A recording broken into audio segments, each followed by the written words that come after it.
ustedes, Juan Carlos Monedero. Todo tuyo. Muchas gracias.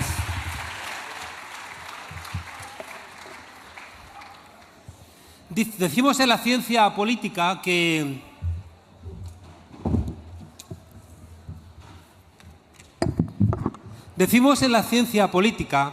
los libros importantes son los libros que convocan a la transformación. En los años 30 decía Ortega y Gasset aquello de que lo que nos pasa es que no sabemos qué nos pasa. Y en mitad de esta incertidumbre, cuando no estamos entretenidos con un partido del siglo, cuando no estamos entretenidos con una serie imprescindible, cuando no estamos entretenidos con algún suceso bien relevante, pues resulta que nos faltan elementos para entender la confusión de la época. Una confusión que tiene que ver con algo que dijo Benedetti, que es que cuando teníamos las respuestas nos cambiaron las preguntas. Estoy absolutamente convencido, y aún más después de que el esfuerzo que hicimos enorme en este país, después del 15M, después del movimiento de los indignados, de articular una respuesta política, fue boicoteado por jueces corruptos, por empresarios corruptos, por policías corruptos, por políticos corruptos, que parece que lo que nos quieren decir es que el juego democrático solamente funciona cuando ganan ellos. Y creo que tenemos que hacer buenos diagnósticos, porque tengo la sensación de que quieren llevarnos a callejones sin salida. Vengo ahora mismo, esta misma mañana, vengo de América Latina, vengo de un periplo por Venezuela, por México, por Colombia, y quiero compartiros algunas de las cosas que planteo en el libro, que tenéis que leerlo porque no puedo resumíroslo. El libro son 20 años de trabajo intelectual y trabajo político. No entiendo a panaderos que cocinaran o que cocieran pan solo para otros panaderos. Desprecio profundamente a los académicos que solamente escriben para otros académicos.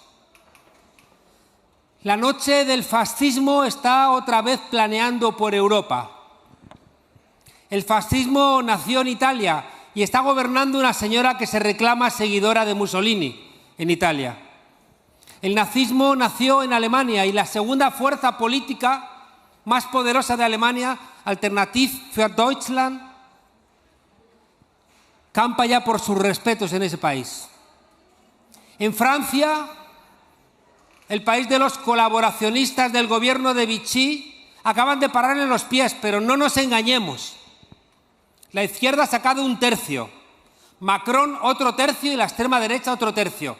Por tanto, la izquierda es minoría y además en la izquierda que ha ganado está el Partido Socialista, que parece que a veces preferiría gobernar con Macron que con Mélenchon. En España constantemente está planeando el fantasma del PP y de Vox. Por tanto, parece que todo lo que ha ocurrido en estos últimos 40, 50 años no ha servido de mucho, cuando nos estamos otra vez arriesgando a repetir los errores. En el libro he intentado construir un mapa para que entendamos qué es lo que está ocurriendo. Un mapa que empieza en el año 45, cuando la derecha se había hecho nazi, fascista, fue derrotada y pusimos en marcha en Europa los estados sociales. Y la derecha tuvo que ceder, y las élites tuvieron que ceder. Con un punto de inflexión que es en los años 70, la crisis del Yom Kippur, la guerra árabe-israelí, crece la inflación, crece el desempleo, y entonces el modelo keynesiano, dicen, ya no funciona. Y en el año 73 comienza el modelo neoliberal, y nos dieron pistas, con el golpe de Estado contra Salvador Allende. Y llaman a los economistas que estaban en Chicago estudiando con Milton Friedman y les dicen: aquí tenéis este país, haced un laboratorio, aquí no hay sindicatos, aquí no hay partidos de izquierda, aquí no hay medios de comunicación. Y en Chile comienza el modelo neoliberal. En el año 73. En el año 78 nombran a un papa, Juan Pablo II, que el Señor tenga en su gloria,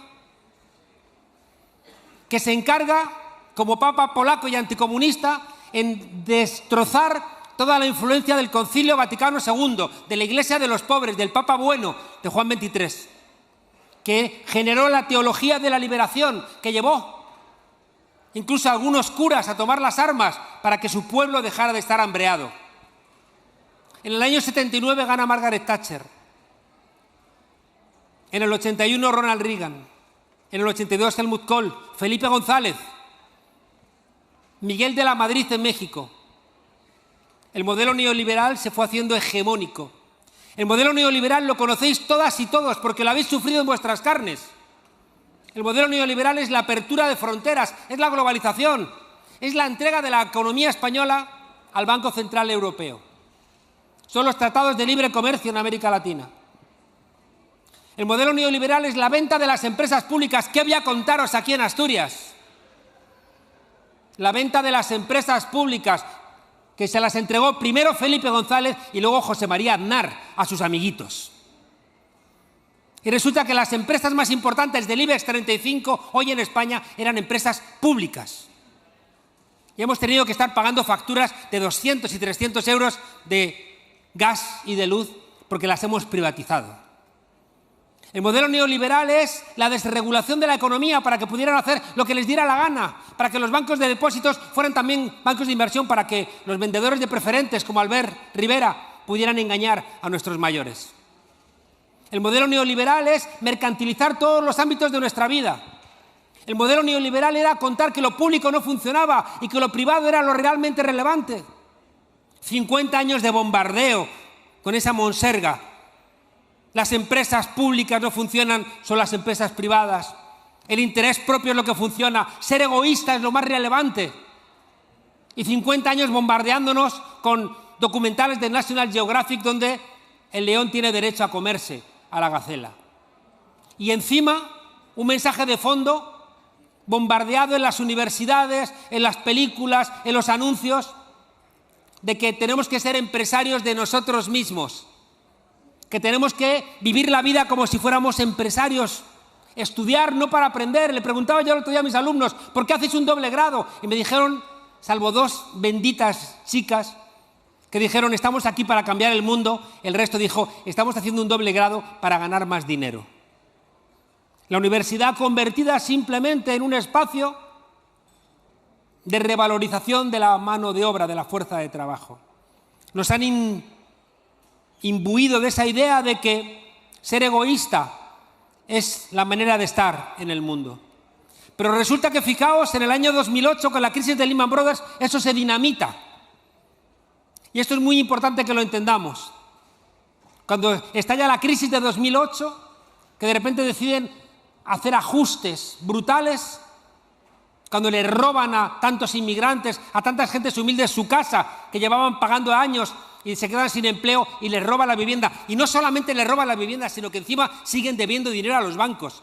Es que lo que decíamos en el 15M, amigas y amigos, es lo que intento explicar aquí, que nos mean y dicen que llueve. Y encima, cuando hacemos algo para enfrentarnos, nos mandan a policías políticas, a jueces corruptos, a periodistas corruptos, a políticos corruptos, a intentar estrangularnos. Pero no solamente a nosotros, lo habían hecho antes con los independentistas vascos, lo habían hecho con los independentistas catalanes. Y hoy lo están haciendo con los de la Suiza, están haciéndolo con la gente que está haciendo piquetes informativos. Lo están haciendo con cualquiera, lo están haciendo con Ada Colau, lo están haciendo con Mónica Oltra. Hay un libro que cuento aquí, que tendríamos todos que tener en la cabeza, de 1950, de Aimé Césaire, un tipo de Martinica, un negro que estuvo durante mucho tiempo militando en el Partido Comunista Francés hasta que creó su propia formación política. Y Aimé Césaire decía, lo que habéis hecho a los negros en Namibia es lo mismo que después hicisteis a otros alemanes en vuestro propio territorio. La colonización alemana de Namibia a las tribus Serore, a los Namas, a los Hotentotes, exactamente todo lo que le hicieron a ellos sobre el principio de que eran salvajes, todo lo que hicieron allí, luego lo hicieron a otros alemanes en el Holocausto. Todo lo que estamos haciendo, Occidente, en Gaza, si no lo paramos, si no los perseguimos, nos lo van a hacer a nosotros. Grabáoslo en la cabeza. Todo lo que estamos haciendo en Gaza lo van a terminar haciendo aquí. Y por eso la derecha, que es antisemita y está apoyando al gobierno de Netanyahu. No os equivoquéis. Son antisemitas, odian a los judíos, se han educado en esa mierda. Y sin embargo apoyan a Netanyahu. ¿Sabéis por qué? Porque sueñan con poder hacernos a todos los de izquierdas lo que ellos están haciendo con los palestinos y las palestinas. Por eso os decía que el discurso de Aimé Césaire de que hay un efecto boomerang, de que todo lo que se hace fuera termina volviéndote aquí, lo estamos experimentando con ese regreso de la extrema derecha. Resulta que cuando viene la crisis de 2008, la gente sale a protestar y las élites se asustan. Las élites son muy asustadizas. Y esas élites de repente, ¿qué hicieron? Pues lo que hicieron en los años 30 y en los 70, llamar al autoritarismo. Recordad, en España, llamaron a Albert Rivera y no les funcionó. Y después de llamar a Albert Rivera, ¿qué hicieron? Pues llamaron a Vox. Pues igual que llamaron en Brasil a Bolsonaro y en Estados Unidos a Trump y a Kast en Chile y a Milei en Argentina y luego antes a Macri. En todos los países es idéntico, en todos. ¿Por qué? Porque las élites ante la crisis del modelo suyo decían, ¿qué hacemos? ¿Nos damos cuenta de que es una barbaridad lo que hemos hecho? ¿Damos marcha atrás y reconocemos el error? No, una vuelta de tuerca más. Y les está sobrando, amigas y amigos, el Estado de Derecho. No puedo resumiros en media hora el libro, pero ahí he intentado contar dos cosas que son muy importantes, que las he aprendido con la experiencia. ¿Por qué nos cuesta tanto gobernar a la izquierda? Y os lo adelanto para cuando leáis el libro. Nos cuesta tanto porque ganamos el gobierno, no ganamos el poder lo tienen ellos. Ganamos el gobierno, pero ellos tienen los bancos, los medios de comunicación, la diplomacia, los clubes de fútbol, la jerarquía de la Iglesia. Dicen que el Papa Francisco es un bolchevique, porque ya no cena todos los días en la mesa de los ricos. Ganamos el gobierno y encima cuando ganamos el gobierno de un Estado heredado de 200 años donde los poderosos han ido dejando su huella cada vez que han ganado un conflicto. Pero eso no está escrito en las estrellas que tenga que ser así. Puede revertirse. Los jueces de la manada, recordad, sancionaron, después de contar una violación, dijeron que era un abuso sexual y salisteis las mujeres a la calle y obligasteis al Estado a cambiar esa sentencia. Eso es lo que demuestra que las transformaciones se hacen desde la calle, no se hacen solo desde los parlamentos. Se equivocan las formaciones políticas que se dejan devorar solamente por la lógica parlamentaria. De las 4 cavidades del corazón, una la tenemos que dedicar a las instituciones. Porque si no gobernamos los ayuntamientos, las comunidades autónomas, los estados, la Unión Europea, no podemos transformar las cosas. Hay que hacer la pelea institucional. Los que tengan más conciencia en partidos, los que no tengan tanta conciencia, por lo menos votando. La segunda cavidad del corazón hay que reservarla a las calles. En las calles es donde el miedo cambia de bando y lo he aprendido en todos los continentes en los que he estado. Tú no cambias las cosas solamente por estar en el Parlamento o en el Gobierno. Tiene que estar la gente en la calle empujando.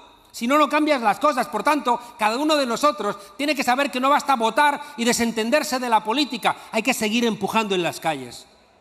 La tercera cavidad del corazón hay que dedicarla al relato. Tenemos que militar en el relato.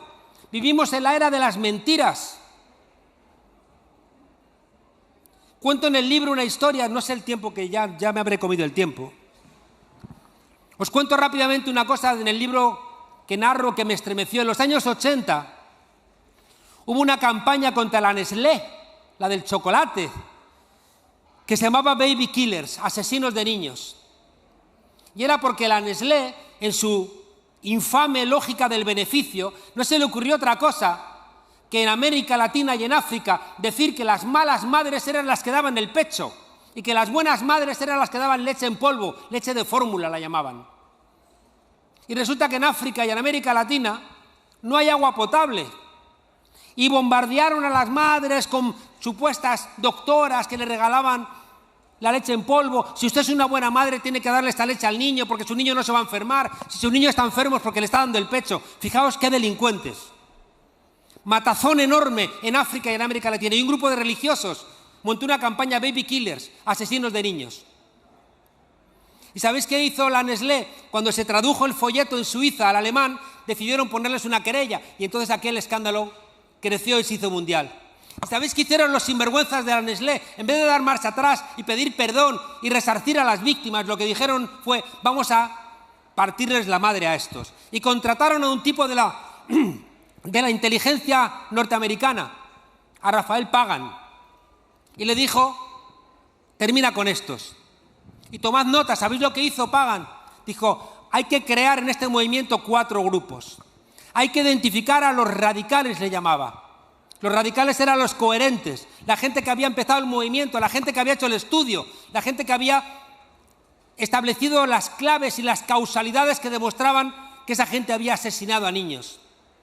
Decía: a esos radicales hay que aislarlos. Hay que identificar a los oportunistas, porque los oportunistas están aquí, pero los podemos convencer para que estén en otro lado. Hay que identificar a los idealistas, dijo, y a los idealistas hay que confundirlos, porque están aquí por buena fe, hay que darles datos falsos o incluso hay que radicalizarlos para que se enfaden con los ya radicales. Y por último, hay que identificar a los realistas, porque los realistas no quieren cambiar el sistema y con ellos podemos negociar algún tipo de salida. Y entonces decían esta gente: tomad nota, si pactamos con los realistas, si compramos a los oportunistas, si confundimos a los idealistas y aislamos a los radicales, hemos acabado con el movimiento. Seguramente os suena, porque llevamos unos cuantos años viendo en todos los países del mundo cómo hacen eso con la izquierda. Añadidle, si queréis, en nuestras sociedades saturadas audiovisualmente, el llamado lawfare, guerra jurídica y mediática, porque vienen las dos juntas. ¿Y sabéis qué está pasando ahora? Que es de las paradojas que analizo en el libro, que es la izquierda, a la cual esta democracia liberal de mediada nos parece insuficiente para solventar los desafíos que tenemos en el siglo XXI. Somos nosotros los que estamos defendiendo esta democracia, mientras que la derecha, que es la que se beneficia de esta democracia vaciada, es la que la está pateando. Aquí la está pateando con el lawfare.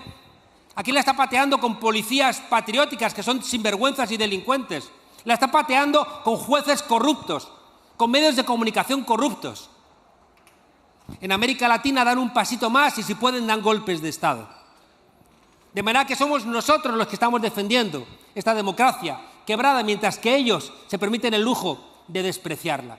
Porque la derecha, y es una de las conclusiones del libro, solamente juega a la democracia con las cartas marcadas.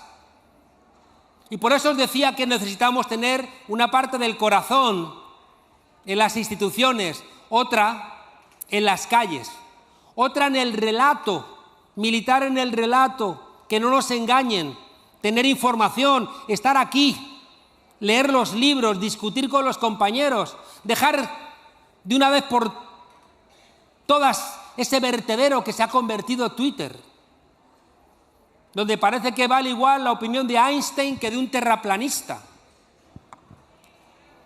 Y hay una cuarta parte que no es menor para mí. Hay una cuarta parte que es la alegría. Yo creo que la risa es revolucionaria. Creo que uno de los elementos que consigue el poder para que tiremos la toalla es entristecernos, es enfadarnos, para que al final no soportemos la tensión de estar peleando por las instituciones, peleando en las calles, peleando por el relato. El libro es una invitación a la alegría. El libro lo termino, esto es un poco spoiler, pero da lo mismo, hablando de la historia de Espartaco, que la he contado alguna vez aquí. ¿Por qué Espartaco, hijo y nieto de esclavos, se levanta contra el ejército romano, que era el más poderoso de la época, y encima los derrotan? Y es porque en la Roma del siglo I a.C. se habían puesto de moda las peleas de gladiadores, con una enorme siniestralidad laboral. Y resulta que como moría mucha gente en las peleas de gladiadores, porque los gladiadores no morían, morían a los que llevaban a que los gladiadores los mataran. No os equivoquéis, había unos gladiadores figura, iban allí a descuartizar a gente, hombre, les enseñaban un poquito para que no fuera tan que fuera allí y se los cargaran en 5 minutos, porque entonces no había espectáculo. Entonces resulta que sacan de la mina a Espartaco, le miran los dientes, le miran el pectoral y dicen: tú a la escuela de gladiadores. Y él está contento, porque allí come mejor, puede pelear por su vida, cree que ha mejorado. El problema es que llega a la escuela de gladiadores de Lenturo alguien que no tenía que haber llegado, que es Craxo, un galo que se había levantado y en vez de crucificarlo, que es lo que hacían con los que eran desobedientes, lo mandan a galeras. Pero como se ponen de moda las peleas de gladiadores, lo sacan de galeras diciendo, bueno, como va a morir igual en la arena, no pasa nada. El problema es que Craxo se da cuenta de que Espartaco tiene madera de líder. Y un día le dice Craxo a Espartaco, yo fui libre. Y Espartaco no entiende ni la palabra, no sabe ni qué significa. ¿Cómo que fuiste libre? Sí, que le quitamos las espadas y el látigo a los soldados, vendrían más soldados, los derrotamos, vendría una legión de Roma, los derrotamos. Y Espartaco nervioso, ¿y entonces qué pasó? Pues que durante 3 meses vivimos en comuna, donde todo era de todos. Comuna viene de común, común viene de comunis, que es lo contrario de inmunis. Inmunis es lo que no te afecta y comunis es lo que te afecta. Y Espartaco entonces, el dolor del látigo se convierte en saber. Y comienza lo que llamo en el libro la regla de la transformación. El dolor se convierte en saber. Y cuando a Espartaco ya le empieza a doler el látigo, empieza a decir, yo quiero acabar con este látigo. Doler, saber, querer. Y entonces él quiere acabar con el látigo, pero solo no puede. Y entonces empieza a buscar por todos lados y dice, necesito a mis compañeros. Y reúne después del almuerzo a los esclavos y les dice, ¿queréis ser mi pueblo? Hay algo que aquí que tengamos a nuestro alrededor que no hayamos construido nosotros. Y dicen los esclavos, todo lo hemos construido nosotros, algo es vuestro, nada es nuestro. Entonces en la revolución no tenemos nada más que perder que las cadenas. Doler, saber querer y cuando comienzan los esclavos poder y al final hacer. Fijaos que en este viaje de doler, saber, querer, poder y hacer, si no te duelen las cosas, al final no las transformas. Por eso tenemos que ser otra vez dueños de nuestro propio dolor. Está bien que nos duelan las cosas. El dolor es una señal del cuerpo enfermo. No hay que vivir en el dolor. Eso es de viejas religiones dolorosas. No. Pero sí que tenemos que saber cuando las cosas nos duelen. Porque si no transformamos el dolor en conocimiento, en saber, no vamos a transformar ninguna realidad. Por eso os decía que es muy importante que volvamos a militar en el relato, para que entendamos qué es lo que realmente nos pasa, para que no cedamos. Es que nuestro país, España, se acostó franquista y se levantó demócrata, y es mentira. Se acostó franquista y se levantó franquista. Y nos colocaron al mismo rey, y a los mismos jueces, y a los mismos policías. Y encantados. Y en España, Franco murió en la cama, pero el franquismo murió en la calle porque la gente estaba desde el 74 hasta el 78 peleando en las calles. Y metimos la pata y con los pactos de la Moncloa sacamos al pueblo de la calle. Y nos equivocamos sacando al pueblo de la calle. Lo decía Julio Anguita, tenía toda la razón. Nos mean y dicen que llueve. Por tanto, fijaos, es muy importante entender en este contexto que os planteo, hay que saber con quién nos estamos jugando los cuartos, porque es igual en todos los países. Y como ya me habré comido el tiempo, quiero lanzaros un mensaje de optimismo y de esperanza. El libro está escrito, como decía Walter Benjamin, peinando la historia a contrapelo, es decir, cepillando la alfombra en la dirección contraria al pelo para que salte todo lo que está escondido. Porque si no parece como en esas estúpidas exposiciones del Museo del Prado, dice, la España de Felipe II, y solamente parece Felipe II y su familia. Váyanse ustedes a la mierda. Como si la España de Felipe II fuera Felipe II y su familia. No me joda. ¿Dónde está la gente real? Es como la España de rey Juan Carlos. Estoy pensando que tendría que poner elefantes muertos. Creo que siempre que vengo a Gijón tengo que decir aquello que decía Talleyrand, el canciller francés, es costumbre monárquica el robar, pero los Borbones exageran. Fijaos, cuando tú cepillas la historia a contrapelo, Si quisiéramos hacer la España del rey Juan Carlos, tendríamos que sacar no la España de su familia y de los Borbones. Para eso pones el cuadro de Goya de Carlos IV. La España de Felipe II, la España del rey Juan Carlos, la España de Felipe VI no puede ser la España de las élites aristocráticas. Y por eso, fijaos, una de las cosas que hago en el cuadro es analizar los fusilamientos del 3 de mayo. Goya era un afrancesado que estaba convencido de que las tropas de Napoleón iban a traer el progreso a España, pero vinieron con los desastres de la guerra. Y en el cuadro, a la derecha, pinta el ejército de Napoleón, que era la razón, era la ilustración. Son todos soldados a los que no se les ve la cara, no tienen humanidad, es la modernidad, es la eficiencia, pero sin rostro, con las líneas paralelas de las piernas, de los fusiles, todos uniformados. Enfrente está el pueblo desordenado, un tipo de rodillas con la tonsura, un tipo en el suelo en primer plano con un disparo en la cara. Y el tipo del frente, la España camisa blanca de mi esperanza, si vais al Museo del Prado, tiene llagas en las manos. Es un nuevo Jesucristo crucificado. Goya, que era un tipo que despreciaba a la Iglesia, pero dice, no queremos un progreso que mata a nuestro pueblo. Y el farol que hay en el medio, ¿a quién le da la luz? A la Ilustración, al siglo de las luces. No, se la da al pueblo. Esa es la mirada crítica de la ciencia política comprometida con el pueblo. Esa es la mirada de una ciencia política que puede transformar las cosas. Y esa es la mirada que yo he querido transformar en el libro. Dejadme terminar contándoos algo lleno de esperanza, porque a veces nos entristecemos. Pensamos que ya nos han derrotado y no, estamos en disputa, estamos peleando en todos los lugares. Y dejadme contaros por qué ha ganado Claudia Sheinbaum en México por 30 puntos de distancia al candidato de la derecha, que tuvo que venirse la pobre Cayetana Álvarez de Toledo. ¿Cómo vendría que ha tenido que decir gol de Lamine Yamal, viva España? Aunque he de reconocer que ese tuit de Cayetana diciendo Lamine Yamal ha metido un gol, viva España, me recordaba al señorito de los santos e inocentes mirando a sus colegas diciendo, mira qué bien escribe su nombre mi criada. Porque tienen en la cabeza que todos los que hay a su alrededor no son sino sus mayordomos. La mandaron porque pensaban que iba a ganar, pero no. ¿Por qué ha ganado López Obrador? Que es quien le ha cedido a Claudia Sheinbaum esa victoria. Por 5 cosas que es la tarea de la izquierda en todo el mundo. Primero, coherencia ideológica, amigas y amigos. No podemos hacer zigzag ideológico. Una cosa es que a veces haya que ceder, porque la política es correlación de fuerzas, de acuerdo. A veces hay que negociar, pero tú negocias desde lo político, no desde lo ideológico.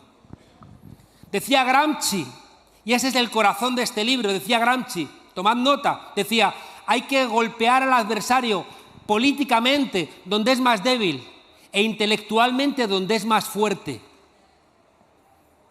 No puede ser que vuestros hijos estén educándose en YouTube con influencers que les están robando todo lo que les habéis enseñado. No puede ser. Tenemos que quebrar ese principio o estamos perdidos. Por tanto, es muy importante que haya una coherencia ideológica. López Obrador la tuvo frente a los Estados Unidos, frente a las multinacionales, frente a Repsol, frente a cualquiera que quisiera quebrar su línea ideológica, contra sus propios asesores que le decían, cede, cede, cede. Estoy hasta las narices de la izquierda cobarde, de la izquierda que no se atreva a mantener sus principios ideológicos. No cedas. Cuanto más cedas, más te van a pedir que cedas. Mantente firme, creedme. Es una cosa que funciona en todos los lugares del mundo. Coherencia ideológica. En segundo lugar, coherencia absoluta entre lo que dices y lo que haces. Los liderazgos tienen que ser ejemplares. Los liderazgos tienen que expresar lo mismo en su comportamiento diario que lo que estamos planteando. Los líderes políticos de la izquierda tienen que adelantar en su comportamiento el modelo de sociedad que estamos prometiendo a la gente. Por tanto, tenemos que ser más exigentes con nuestros líderes. Tenemos que exigirles coherencia absoluta entre lo que dicen y lo que hacen. En tercer lugar, ya estoy terminando. En tercer lugar, muy importante, Si estás en el gobierno, es verdad que tienes el gobierno y no tienes el poder, pero tienes la obligación desde el gobierno de presionar a los demás poderes para que hagan su tarea. Y desde el gobierno, si lo tienes, si lo ha hecho López Obrador, si te tienes que enfrentar al Poder Judicial, te enfrentas al Poder Judicial, porque es donde se está escondiendo la derecha y la extrema derecha para no reconocer la democracia cuando pierde las elecciones. Hay que plantar cara al Poder Judicial, si no acaban con nuestra democracia. Hay que obligar al Parlamento a que legisle y el Ejecutivo tiene que también que hacer su tarea, igual que la policía tiene que hacer su tarea, igual que el Ejército tiene que hacer su tarea. No puede ser, como hemos visto ayer, que resulta que hay policías que estaban investigando a diputados. ¿Pero por qué? ¿Sabéis por qué? Porque España se acostó franquista y se levantó franquista. Y los mismos policías pasaron a ser policías de la democracia y eran los policías corruptos de la Brigada Político-Social. Igual que los jueces, que es acojonante, los jueces de la Brigada Política y Social al día siguiente estaban todos o en la Audiencia Nacional o en el Tribunal Supremo. ¿Pero qué se puede esperar de esos jueces que toda la vida habían sido franquistas, que de repente ahora van a abrazar la democracia? No nos engañemos, hay que decirle a Pedro Sánchez, si necesitas más días, tómate más días, pero realmente haz algo contra esos jueces que están acabando con la democracia en España. No te estás dando maldita cuenta de que esos jueces están dinamitando la democracia aquí. Encarcelaron a Lula, están persiguiendo a Rafael Correa, a Cristina Fernández de Kirchner. Los jueces están acabando con la democracia. Cuarto, gente, partidos movimiento. He visto en todos los lugares, que el primero se fragmenta el partido por peleas internas. Después se rompe la coalición, después se rompe el gobierno y después viene la extrema derecha. Os repito, peleas internas en el partido por familias, porque son familias, porque no funciona el partido movimiento, porque no es la gente la que exige que dejen de pelearse. Cuando se rompen los partidos internamente, se rompen las coaliciones de izquierda, después caen los gobiernos y después viene la extrema derecha. Por tanto, tenemos la obligación de pelear por partidos movimiento. Y si los líderes no son capaces de ponerse de acuerdo, compañeros y compañeras, que se vayan a su casa, No podemos estar fragmentados y hay razones de sobra. Tiene muchísimas razones Evo Morales contra Lucho Arce y Lucho tiene muchas razones contra Evo Morales, pero si siguen peleándose, viene la extrema derecha en Bolivia. Se pelearon en Argentina y tenían muchas razones, pero se pelearon y vino el loco de Milei. En todos los lugares aquí nos peleamos y la izquierda, que tuvo 6 millones de votos y gobernó con 5.300.000.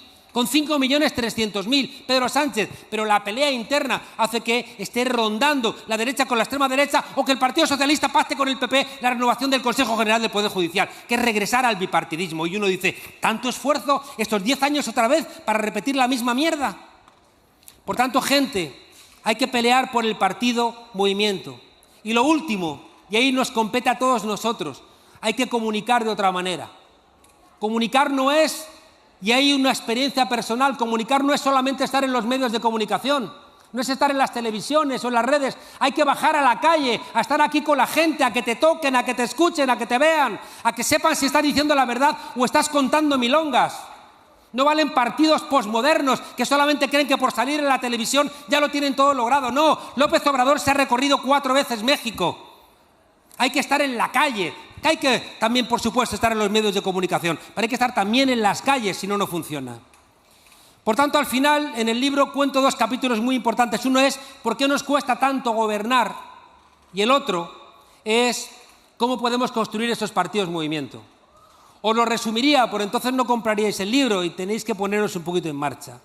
Lo que sí que quiero terminar es diciéndoos que sí, dedicamos una parte, una de las cavidades del corazón a la pelea institucional, otra cavidad del corazón a la pelea en las calles, otra cavidad del corazón a la pelea en el relato, a leer, a estudiar, a aprender, a decir que la verdad es revolucionaria y nos guardamos la última cavidad para la alegría.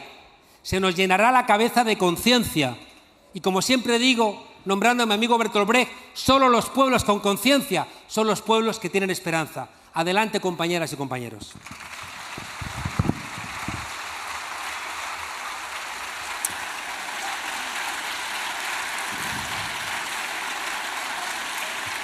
5 minutos.